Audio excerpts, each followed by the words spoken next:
welcome back to another episode of Talking Sports with your boy DP. And this your boy DP here with your man, and we finna talk about this week 9 football, man. College football, that is, you feel me? And listen, games like Boston College and Louisville are the reasons why we love college football. Because one moment, you think a team is down and out, and then the next moment, they coming back and doing their thing. Games like SMU and Duke is why we love college football. Let's just be real. But we here to talk about the picks that I picked over the weekend, you feel me?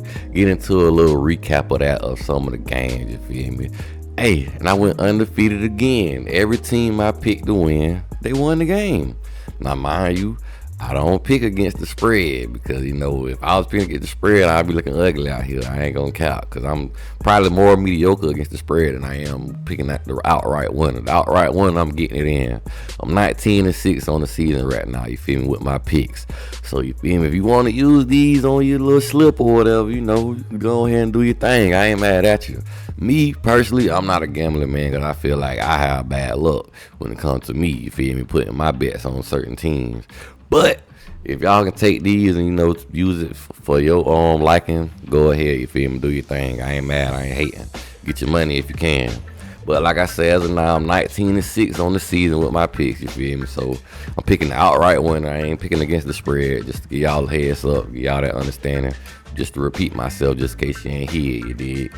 But the first game we finna talk about, Illinois go down to Oregon, losing 38-9. And mind you, I picked Oregon to win this game, but I didn't pick them to cover. I think the spread was over 20 points.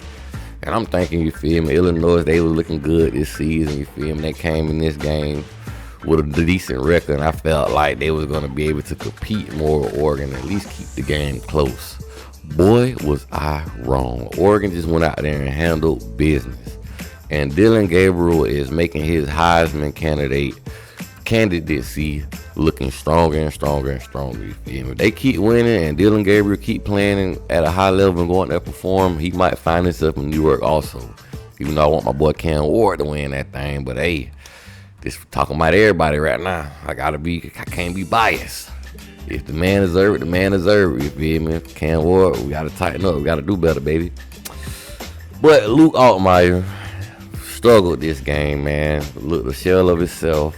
17-35, 165 yards passing, and 2 critical INTs, man. Illinois came out here, finished the game with 293 total yards of offense, 161 passing, 132 rushing, 4.4 yards per play, 5 of 13 on third downs, and 0 for 3 on fourths. Oregon defense came out here and got busy. They made sure they made Luke Altmaier uncomfortable, and they really just out-physical these guys. I thought, Illinois was going to be able to play a little bit more physical football, rough up Oregon a little bit. Even though I know Oregon, they can get busy, they can get physical in the trenches, don't get me wrong. But I thought Illinois was going to give them more of a fight. But Oregon just walked away with this game, looked like the more dominant team. They looked like the number 1 ranked team for realsies, if you want to be real, for shizzle. Hey, taking Snoop Lango out here. But Oregon, man, my boy Dillon Gabriel, 18-26 on the day, 291 passing yards and 3 passing TDs. I told you Dillon Gabriel, he out here getting busy doing this thing, man. He trying to lead Oregon to the promised land. Jordan James, 15 carries, 83 yards, 5.5 yards per carry. And Tez Johnson out there was getting busy, man. 6 receptions, 102 yards on the day, 1 touchdown, and 17 yards per catch. 27 first downs on the day for Oregon, man. And they were 6-11 on third downs. And they sacked the quarterback 3 times and also forced 2 interceptions, man. I told you, Oregon defense was getting busy out there, and they set the tone. Really, they set the tone from a jump. It was very good complementary football as far as the offense and the defense playing with each other. So, shout out to Oregon for getting the job done, you feel me? I know now I might need to pick y'all with the cover, you feel me? Because y'all out there getting busy on offense. You did. Let me get a little sip of the water before I move on, you feel me? I don't want to be... I don't know, forget it. Let me get this water break real quick.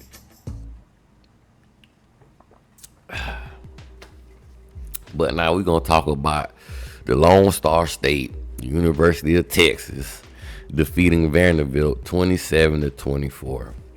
Now, mind you, watching this game, I gotta give a shout out to Texas defense to getting Vanderbilt into the point where they had to pass the ball more than they ran the ball. They didn't allow them to run the ball all open through there. They didn't allow them to take advantage of the running game how they did when they played against Alabama. So good job of making Diego Pavia into a passer, because you've seen it force a lot of turnovers. And mind you, the game was kind of close, and if Vanderbilt didn't turn the ball over so much, it would have been a little closer. You never know. We might have another story. You might have Vanderbilt defeating Texas. Good thing Texas was able to steal some possessions, man, and get Vanderbilt off the field. The fumble, Vanderbilt was driving the ball up the field when they fumbled. I want to say the running back, Cedric Alexander, had fumbled the ball in a critical situation. Really hurt Vanderbilt. But Diego Pavia he had an okay game, but didn't have his best game, man. Some of the throws that he made was critical, throwing across his body, those interceptions. And then one of the INTs really wasn't even his fault. I think the pass got tipped up and the safety came and took that thing, you feel me, as he should. But Texas, Quentin Ewers came in here 27-37 on the day, 288 passing yards, 3 touchdowns, and 2 INTs. Vanderbilt was also able to force some fumbles, and they didn't allow Texas to be as explosive as Texas thought they would. But what I will say, Vanderbilt tried to stop Texas from running, and they just put their trust in Quentin Ewers to slaying that rock. And that's what he did. He found DeAndre Moore Jr. for 6 times. 97 yards and 2 touchdowns and 16 yards per catch, man. So DeAndre Moore Jr. did his thing on the day. And Quatravian Wisner was running that rock a little piece. 17 carries, 79 yards, 4.6 yards per carry. But what I will say, Texas really couldn't create. They created some pressure, don't get me wrong, because some of the pressure they did create forced Diego Pavia into throwing some of those INTs. But they couldn't get to him as far as sack him, which, hey, I'm not going to say that Texas A&M got some work to do because they couldn't sack Diego Pavia. Diego Pavia like to move around. He's a guy that got to like to get out there and scramble and move around and evade people and elude people, I mean. So it wasn't no guarantee they was going to get a chance to actually get to Diego Pavia. But they were still able to affect them with the pass rush because they was getting good pressure at the same time. So, with that being said, man, Texas A&M had 392 total yards of offense on the day, 288 passing, and 104 rushing. Mind you, Vanderbilt, they kept their temperature. They kept Texas' temperature checked a little bit when it came to the running game. 104 yards allowed. I'm not mad at that. I'm not complaining about that. And even though Quentin Ewers threw 288 passing yards, they was able to turn them over. The defense of Vanderbilt was able to keep their team close in this game. But the mistakes that the offense made for Vanderbilt was very costly. Let's just be honest. 5.5 yards per play for Texas and 9 of 15 on third downs. Forced 2 INTs and 1 fumble.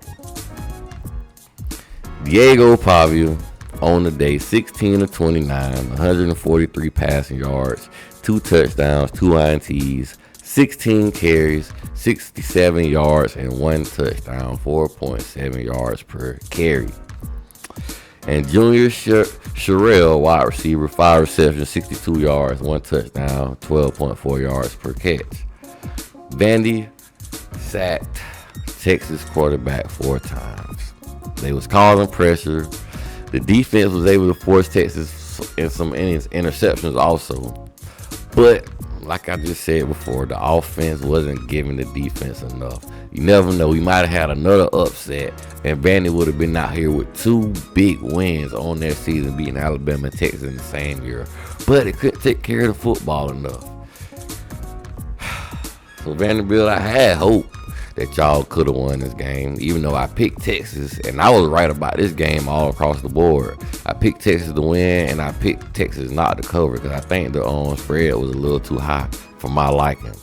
So I got the spread in, you feel me, the win on this one, even though I ain't even much going against the spread. Just to let y'all know, you feel me, just in case y'all want to take the kid opinion sometime. But Vanderbilt offense on the day had 269 total yards, 155 passing, 114 rushing. I told you Texas kept Vanderbilt rushing attack, you feel me, under check. They didn't allow them to get a lot of explosive plays through the run game. And they had 4.3 yards per play. And Texas made sure they got Vanderbilt off the field on third downs. Vandy was 3 of 12 on third downs. So, shout out to Texas, man. They got a bye week this week. I can't think of who Vanderbilt play. Hopefully, whoever they play, they, go out there and compete. Maybe they can win. Just because they lost to Texas, that don't mean anything. But after Texas bye week, they play Florida, and they're gonna be playing Florida, I think, at the right time for Texas.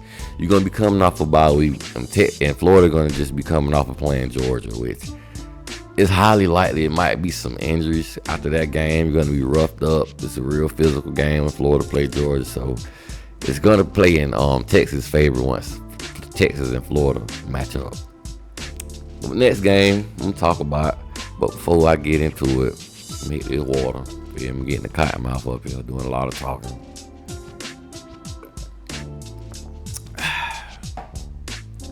How you know the water tastes good when you be like, ah. But SMU versus Duke, battle of the coach and the OC. SMU 28-27. And before I get into the stats and all that, this, that, and the third, what I will say about this game, SMU was not able to take care of the football at all. Even the times they didn't lose the fumble, they were still fumbling the ball and recovering it. It was getting outrageous. So it was just telling me that Duke was doing a great job at fighting at that ball and trying to punch that ball out, ripping at that football. Because, man, 6 turnovers in one game is crazy. But mind you, I feel like this really shows how bad of a team Duke is, if we must be honest. You force 6 turnovers and you still lose the game. I don't see what analytic you can use from anywhere that say a team still win a game after turning the ball over 6 times. It's just highly unlikely. And the Duke offense really couldn't help the Duke defense as much as they could have, because the Duke defense was out there getting the offense the ball back, but at the same time, Duke punted the ball 5 times, so it kind of leveled itself out. You're getting free possession just to give the ball right back to the other team, and that helped SMU a lot. But SMU quarterback Kevin Jennings, 13-24 on the day, 258 passing yards, 1 touchdown, and 3 INTs. Yeah, it was a rough night for Kevin Jennings, man. He couldn't find the right man. And some of those INTs was beautiful INTs, man. But 2 of them, must say they was bad passes. Bad passes. The one when he threw it across his body, that was a bad pass. And then the other one, I guess he just threw it just thinking the man was going to be open to be there, because it was a great job, I will say, by the defensive back for undercutting the pass and picking that thing off. So, yeah, Kevin Jennings had kind of a rough night, and he also had 13 carries, 41 yards, and 1 touchdown, 3.2 yards per carry. But my boy Brashad Smith was letting Manny Diaz know, you should have put me at running back when you had me, big dog. But hey, you ain't get to use me enough when you was at the U. So to each his own. My boy Brashad Smith, 26 carries, 117 yards, 2 touchdowns, 4.5 yards per carry. Now, one of his touchdowns, my dog got busy and lowered that shoulder and ran over a 230-pound linebacker. Yeah. Brashad Smith out here running over linebackers, cuz. Shout out to Brashad Smith. Hey, I'm still rooting for the kid, man. He was once a Cane. To me, once a Cane, always a Cane, unless you just out here dissing us.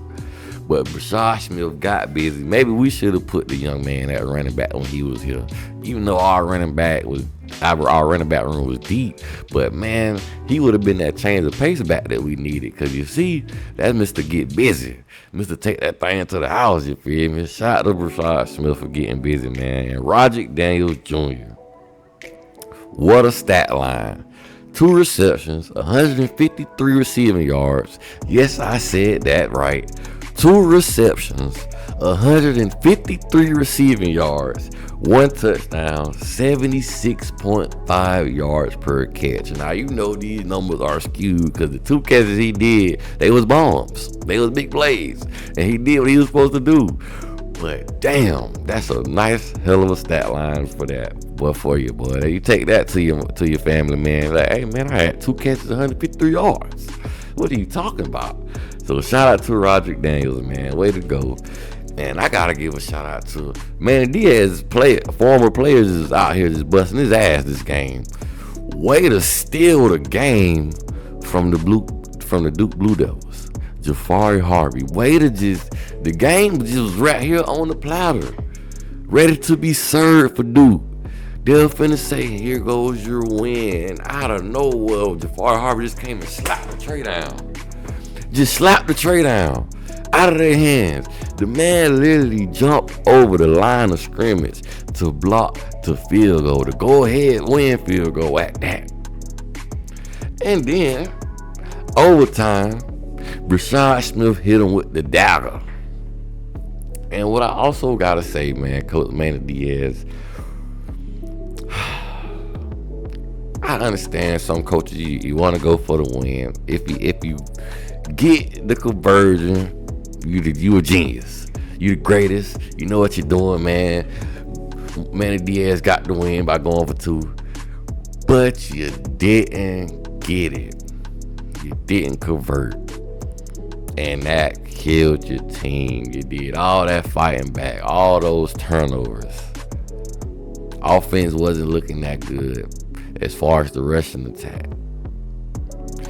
Just to lose the game because you didn't kick a field goal. You had a chance to kick the field goal. You should have waited till there was no choice but to go for 2. But you blew it. I hope you didn't let the block field goal from before get into your head, Manny Diaz. But same old Manny Diaz doing same old Manny Diaz stuff. But SMU 469 total yards on the day, 258 passing yards, and 211 rushing yards. And literally these stats right here just tell me SMU could have did pretty much anything they wanted to do. They was able to take care of the football better. It was 2 drives for sure. They fumbled the ball in the goal line situation. So they got to clean that up. They got to take care of that football a lot better than that. And they had 6.3 yards per play, 6 of 12 on third downs. Actually, both of these teams went 50% on third downs. 3 lost fumbles, 3 INTs, man. Malik Murphy had a pretty decent game. I'm not mad at this game, but if you're going to come out here and ask Malik Murphy to throw the ball 48 times, there's a high chance that you're not going to win this game. But Malik Murphy, 27 of 48, 295 passing yards, 3 passing touchdowns. Star Thomas with 17 carries on the day, 65 yards, 1 touchdown, and 3.8 yards per carry.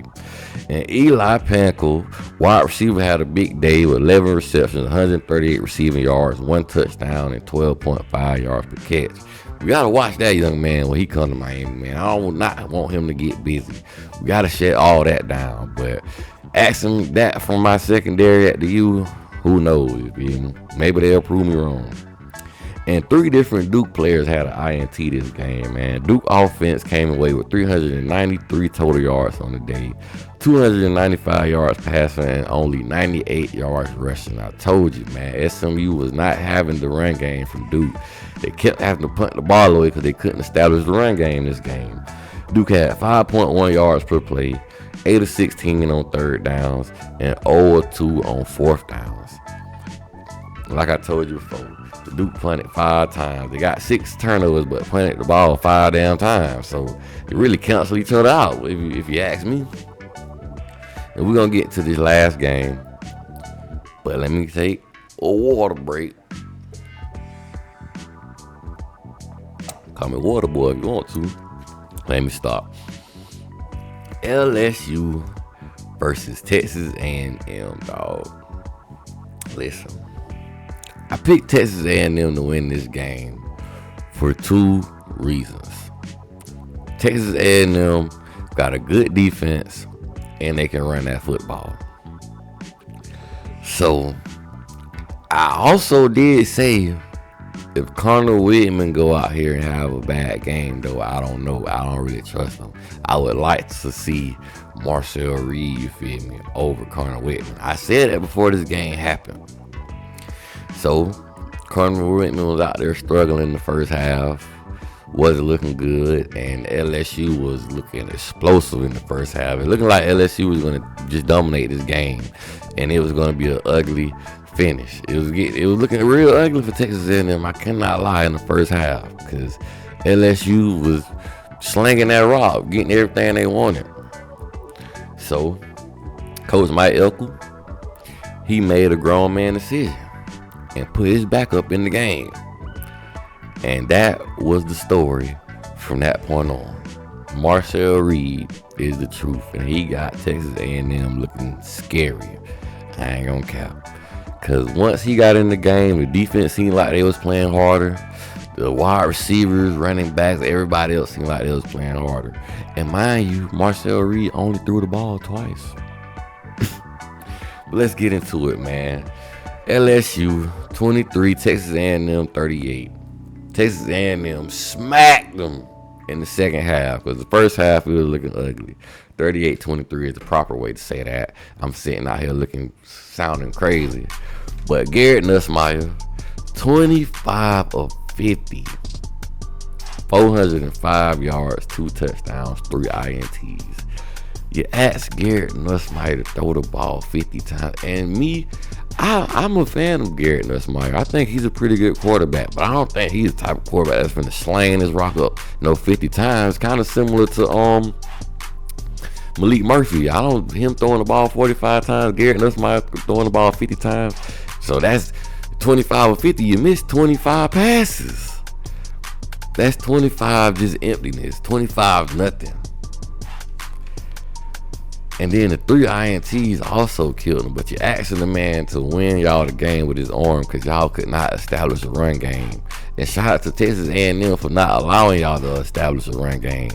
Your wide receivers got busy, and your quarterback had to use his arm the whole game, to the point where, well, let me just say this. Great job of Texas A&M making the LSU football team one-dimensional. When you can make a football team one-dimensional, you got a great chance of winning. Because you know they got all they can do is drop back and throw the ball. They can't run this rock. They can't, because we won't let them. And it make your job easier as a defense. Pin your ears back, rush the passer, and play some D. Lock up the wide receivers, and you will be golden. Now, they ain't do a good job of locking up the wide receivers, but hey, you're bound to get some catches when your quarterback throwing 405 yards or throwing 50 times. But Aaron Anderson, the boy was balling, especially in the first half, man. 3 receptions, 126 receiving yards, 1 touchdown, 42 yards per catch. It was a big weekend for a lot of wide receivers this week, I will say. And Kyron Lacy also did his thing with 5 receptions, 106 receiving yards, and 21.2 yards per catch. But the Texas A&M defense, they stopped the run, and they also was able to get to Garrett Nussmeier. They sacked him 4 times, man. LSU ended the day with 429 total yards of offense, 405 passing. And guess what? Texas A&M held LSU to 24 yards rushing on the day. 24 yards rushing on the day. That's like a video game number right there. All LSU was able to muster was 24 rushing yards on the day. And honestly, maybe LSU shouldn't have gave up on the run so much. Because basically, this just tells me y'all completely just gave up on it. Y'all ain't even want to try it no more. Y'all ain't even want to test the run game no more. When you guys had the lead coming out at halftime, you should have tried to find some way to have a run game.